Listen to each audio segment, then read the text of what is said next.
In a statement to KSN News 3, Senator Jerry Moran says he will continue to support policies to reduce veteran homelessness, including underlying issues that may impact vets. However, the Farm Bill doesn't just affect farmers. It could affect the way crops are exported to your local community and ultimately how it winds up on your plate. En una declaración a Telemundo Kansas, senador Jerry Moran dice que continuará apoyando las políticas para reducir la falta de vivienda de los veteranos, incluyendo factores como la oportunidad económica y el acceso a los servicios de salud mental. Mientras que el pollo de la pradera menor ya ha estado colocada en la lista de especies amenazadas, el gobierno debatirá adelante si se quedará o no.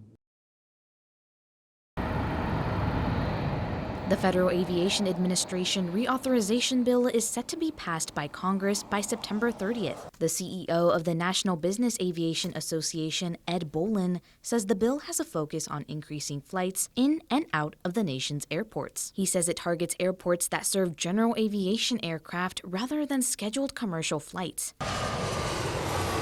That means the bill is geared towards states that have aerospace technology hubs like Kansas. It has strong provisions for increasing the workforce. That's both pilots, maintenance technicians. It offers a lot of money for building and maintaining airports. Typically, the airport funding is around $3.5 billion. This increases it to $4 billion. The bill is proposing to increase flights at Washington, D.C.'s Reagan National Airport. Authorities at the airport believe increased traffic could lead to delays or even cancellations. Economist Christian Aedo travels frequently to his home country of Chile, but he thinks adding more flights could be a problem. The only problem is that you have only one runway, and that takes only flights coming in and out, and that probably is going to be an issue. Kansas Congressman Tracy Mann joined other House members in approving the FAA bill. It's very important that we have a good, strong Federal Aviation Administration and a good, strong bill that's reauthorized to provide certainty for our manufacturers and also to make sure that we have strong demand for our Kansas-made aviation products moving forward. The House has already approved the FAA reauthorization, and the Senate should be taking it up in September. Here for you in Washington, Isabel Flores, KSN News 3. Extreme weather is impacting crops of all kinds. According to the USDA, about 95% of farmers nationwide are using crop insurance for protection. However, that number could soon change. Brad Diltz runs Serenity Farm with his wife in Sedgwick County. They grow diverse, high-value crops, including carrots, cabbage, and peppers. When Diltz was first looking for crop insurance after he started farming, he decided against purchasing it. It was expensive as insurance goes, and it just didn't make sense for our operation.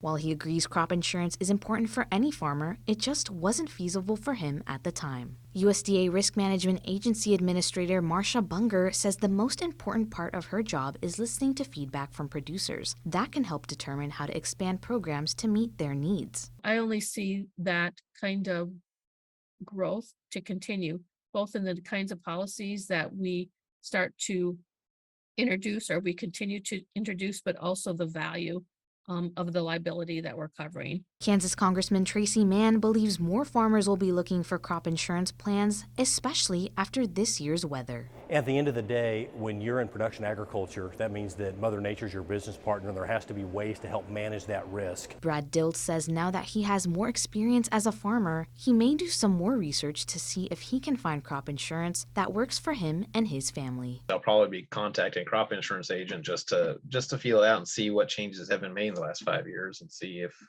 if it makes more sense now. Congressman Mann says there will be efforts to cut or de-emphasize crop insurance in this year's Farm Bill. However, he thinks it should be strengthened, especially because of the critical crops Kansas farmers produce for those at home and abroad. Here for you in Washington, Isabel Flores, KSN News 3.